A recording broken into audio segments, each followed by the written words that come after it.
Hello Year 2, how are you? And welcome to this week's PDW lesson. Now over the last few weeks we have been looking at different feelings and emotions. So we looked at the colour monster, where we looked at the feelings of calmness, happiness, sadness, fear and angriness.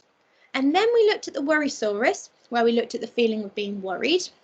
And then finally last week we looked at the feeling of anger again, where we looked at the book called The Snurch. Okay, now this week, Year 2, did you know that it is Children's Mental Health Week? So this week it is very important that we talk about and recognise our own feelings. So when we talk about health, we can talk about our physical health, but we can also talk about our mental health. Now, could you pause the video and have a think? What do you think those two things mean? What does physical health mean and what does mental health mean? Okay, Year 2. So what did you think physical health meant?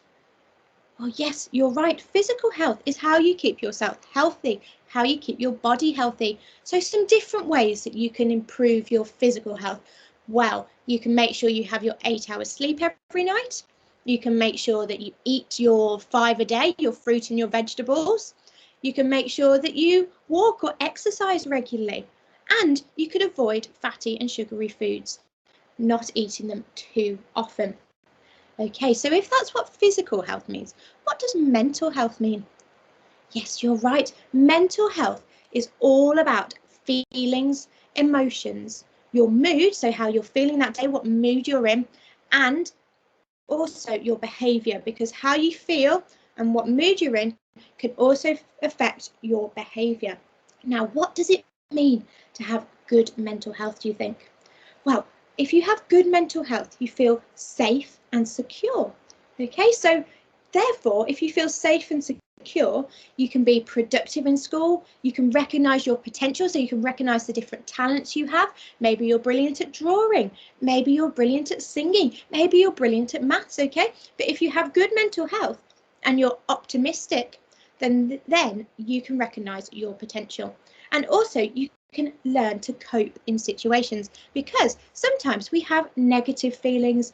We can have sadness as a feeling, we can have anger as a feeling, and those are considered negative feelings. But if we have good mental health, we know how to cope with those feelings. So like in the book The Snurch, the girl learned how to control her snurch, didn't she? She learned how to control her anger. So therefore, the girl could have said that she has good mental health by the end of the story, because she's learned how to cope with those situations. And the worrysaurus learnt to cope with his worries, because he had that bag, didn't he? And once he'd worked out about his bag and he cuddled all of his favourite things, he knew how to cope when he was worried. So therefore, you could say that by the end of the story, he also had good mental health.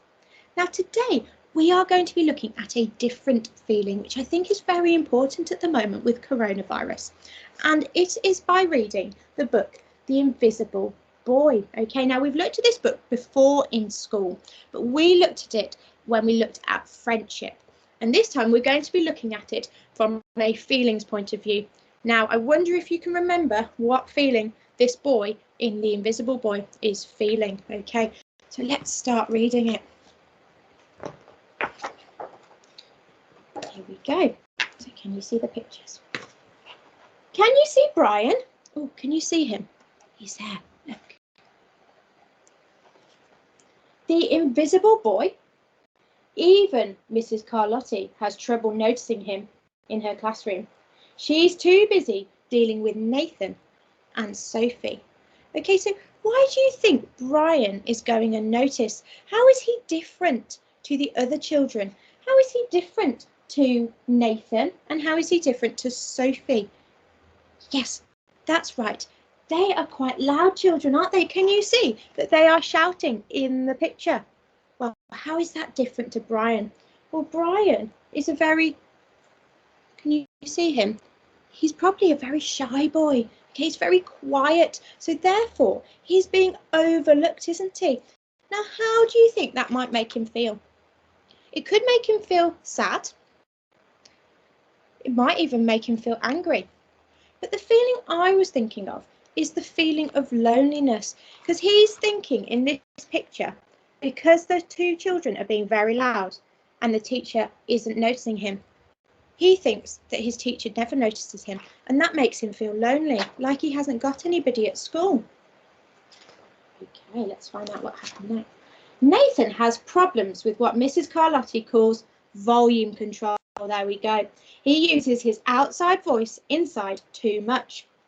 Sophie whines and complains when she doesn't get her way. So because Brian's quiet and the other two aren't, he normally probably is unnoticed. So therefore he probably feels quite lonely. Okay. Nathan and Sophie take up a lot of space. Brian doesn't. When the bell rings for recess, which is break, Mika and JT take turns choosing kids for their kickball teams. The best players get picked first, then the best friends of the best players, then the friends of the best friends.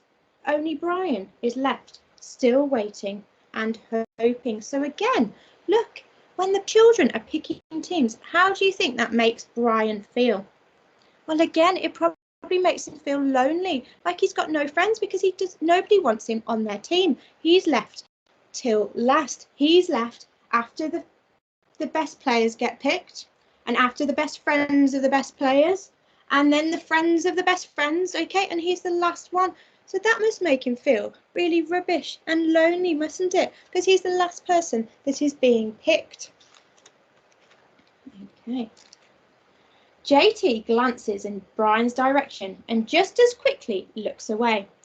We've got enough players for each team, he tells the others. Let's play ball. So look, they've left Brian out completely. Oh no, so he's all on his own while all of the other children play ball. In the cafeteria, Madison and her friends talk about her birthday party. Do we think Brian's going to be invited to this birthday party? Well, from the behaviour earlier, I am guessing no. The rope swing over the pool was awesome, says JT. Yeah, so was the water slide, adds Fiona. That was the best pool party ever. I'm so glad you guys had fun, says Madison. Everyone did, except Brian. He wasn't invited. So can you see he's sitting on his own table there while all of the other children are talking about a party that Brian wasn't invited to. Again, that must make him feel very lonely and very unloved by the other children in his class, which isn't very nice to make other people feel at school, is it?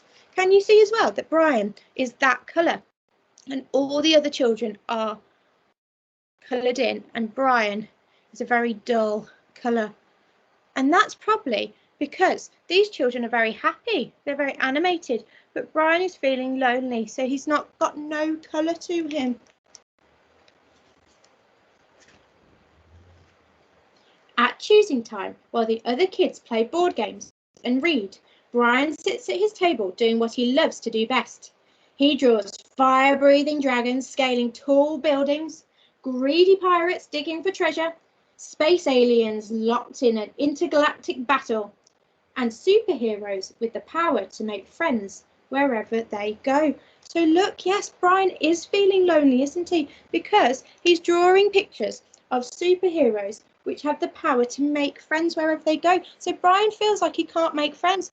So he draws these superheroes to try and help him make friends. But look, just because Brian is quiet and gentle, this does not mean that he doesn't have feelings and that he isn't fun.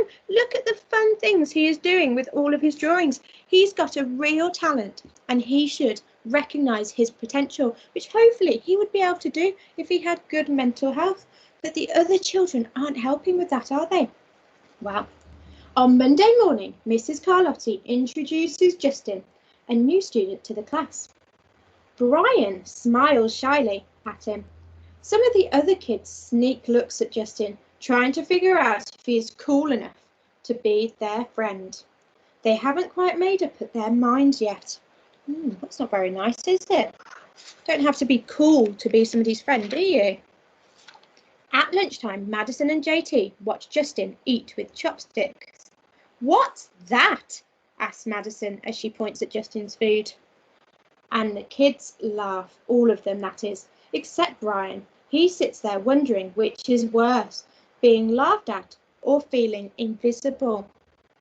Okay, now, not Brian, who's the new boy? Justin. Justin's the new boy, sorry. So Justin is the new boy. How do you think he's being made to feel on his first day?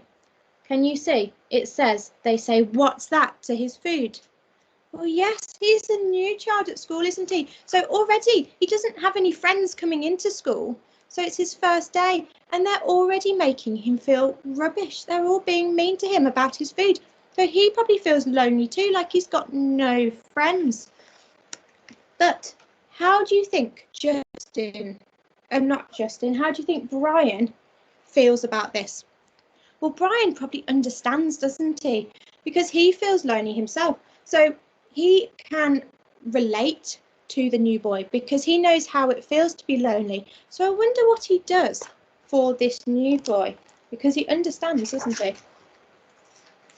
The next day, when Justin goes to his cubby to put away his backpack, he notices a piece of paper with his name on it. Justin, I thought your food looked good. Brian. Okay. So because Brian feels lonely at school, he doesn't want the other boy to feel lonely. So he's being kind to him and helping him to fit in at school, to make him feel welcome. And that's because he recognises how the new boy is feeling. So he wants to help. At morning recess, Brian finds a piece of chalk on the ground and starts drawing away. Hey, Justin, Emilio calls out from the tetherball court. You're up next. Sorry, I've got to go, says Justin. By the way, that's a really cool drawing, he adds before taking off. So look, can you see that Brian has got a little bit more colour in him now? And that's because he's no longer lonely because the new boy is talking to him about his drawings and the new boy is realising Brian's potential. Okay, so maybe he can have a bit more confidence in himself. But no, they've taken him away because they wanted to play him again. So again, Brian's lonely.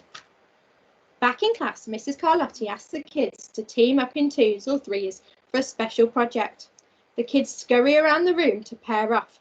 Brian heads towards Justin.